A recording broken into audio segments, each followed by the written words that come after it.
Hello friends, welcome to my channel. Friends, आज हम इस वीडियो में टाइम से रिलेटेड सेंटेंसेस को डिस्कस करेंगे और जानेंगे कि टाइम को इंग्लिश में कैसे बताया जाता है। अगर आप चैनल पर नए हैं तो चैनल को लाइक कर दीजिए एंड चैनल को सब्सक्राइब कर दीजिए। फ्रेंड्स, अगर आपसे कोई पूछता है what's the time right now, तो क्या आप उसको इंग्लिश में बता पाते हैं कि इस समय क्या टाइम हो रहा है? और अगर नहीं तो आइए चलिए सीखते हैं कि टाइम को इंग्लिश में कैसे बताते हैं। तो चलिए इस कंसेप्ट को शुरू करते हैं। Please have a look.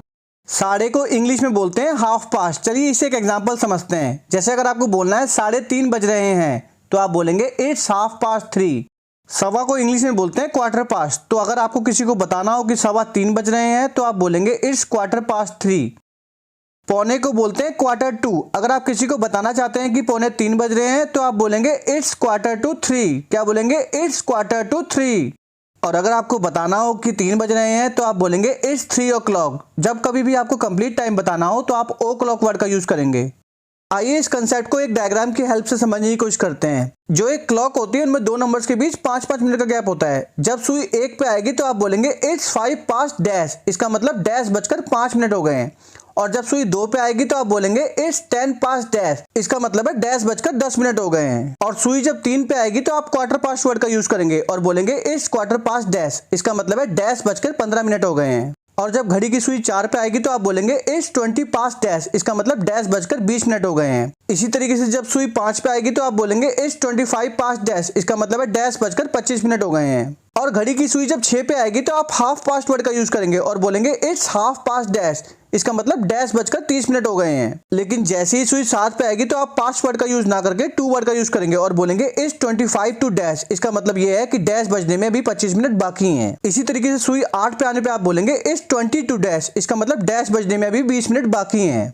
और सुई जब 9 पे आएगी तो आप Q2 वर्ड का यूज करेंगे और बोलेंगे इट्स Q2 डैश। इसका मतलब ये है कि डैश बजने में 15 मिनट बाकी हैं। और घड़ी की सुई 10 पे आने पे आप बोलेंगे इट्स 10 to डैश। इसका मतलब डैश बजने में 10 मिनट बाकी हैं। और जब सुई 11 पे आएगी तो आप बोलेंगे इट्स 5 to डैश। इसका मतलब डैश बजने में 5 मिनट बाकी हैं। और फाइनली जब सुई 12 पे आएगी तो आप बोलेंगे इट्स डैश o'clock। इसका मतलब है कि डैश बज गए हैं। और अगर आप पूछते हैं कि सर ऐसा क्यों, तो याद कीजिए मैंने आपको बता रखा है जब भी आप कंप्लीट टाइम बताएंगे तो आप ओ क्लॉक वर्ड का यूज करेंगे। आई होप आपको ये डायग्राम अच्छे से समझ में आ गया होगा। इस कंसेप्ट को और अच्छे से समझने के लिए इसके कुछ रिटन एग्जांपल्स लेते हैं। चलिए इसका सबसे पहला एग्जांपल देखते हैं। 5:05। अगर आपको किसी को बताना हो कि 5:05 हो गए तो आप बोलेंगे इट्स 5 past 5।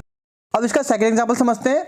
5:10। अगर आपको किसी को बताना हो कि 5:10 हो गए हैं तो आप बोलेंगे इट्स 10 past 5। अब इसका एग्जांपल नंबर 3 देखते हैं। 5:15। अगर आपको किसी को बताना है कि 5:15 हो गए हैं तो आप बोलेंगे इट्स क्वार्टर पास्ट 5। चलिए अब इसका एग्जांपल नंबर 4 समझते हैं। 5:20। अगर आपको किसी को बताना हो कि 5:20 हो गए हैं तो आप बोलेंगे इट्स 20 past 5। अब इसका एग्जांपल नंबर फिर समझते हैं। 5:25। अगर आपको बोलना हो 5:25 हो गए हैं तो आप बोलेंगे इट्स 25 past 5। अब एग्जांपल नंबर 6 देखते हैं। 5:30। अगर आपको किसी को बताना हो कि 5:30 हो गए हैं तो आप बोलेंगे इट्स हाफ पास्ट 5। चलिए इसका एग्जांपल नंबर 7 समझते हैं। 5:35। अगर आपको किसी को बताना हो कि 5:35 हो गए तो आप ऐसे नहीं बोलेंगे इट्स 35 past 5, क्योंकि ये गलत तरीका है। आप बोलेंगे इट्स 25 to 6। इसका मतलब है कि 6 बजने में अभी 25 मिनट बाकी हैं। अब इसका एग्जांपल नंबर 8 समझते हैं। 5:40। अगर आपको किसी को बताना हो कि 5:40 हो गए हैं तो आप बोलेंगे इट्स 20 to 6। इसका मतलब है 6 बजने में 20 मिनट बाकी हैं। इसमें भी आप फर्स्ट तरीके को चूज नहीं करेंगे क्योंकि वो तरीका गलत माना जाता है। तो चलिए अब इसका एग्जांपल नंबर 9 समझते हैं। 5:45। अगर आपको किसी को बताना हो कि 5:45 हो गए हैं तो आप बोलेंगे इट्स Q2 6। अब इसका एग्जांपल नंबर 10 देखते हैं। 5:50। अगर आपको किसी को बताना हो कि 5:50 हो गए हैं तो आप बोलेंगे इट्स 10 to 6।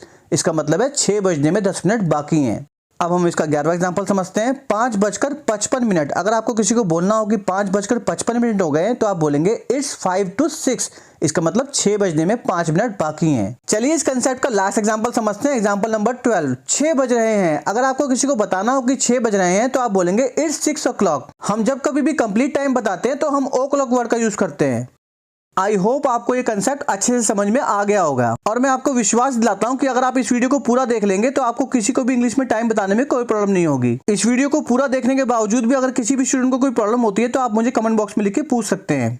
फ्रेंड्स, अगर आपको ये कंसेप्ट अच्छे से समझ में आ गया है तो मैं आपको आपकी प्रैक्टिस के लिए क्वेश्चन दे रहा हूँ जो कि टाइम से रिलेटेड है। आपको इस मैचिंग को करना है और इसके आंसर आप मुझे कमेंट बॉक्स में लिख के देंगे। फ्रेंड्स, अगर आपको वीडियो अच्छी लगी तो प्लीज वीडियो को लाइक कीजिए और ज्यादा सब्सक्राइब कीजिए।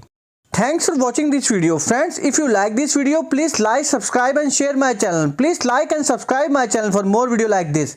You can also follow me on Instagram.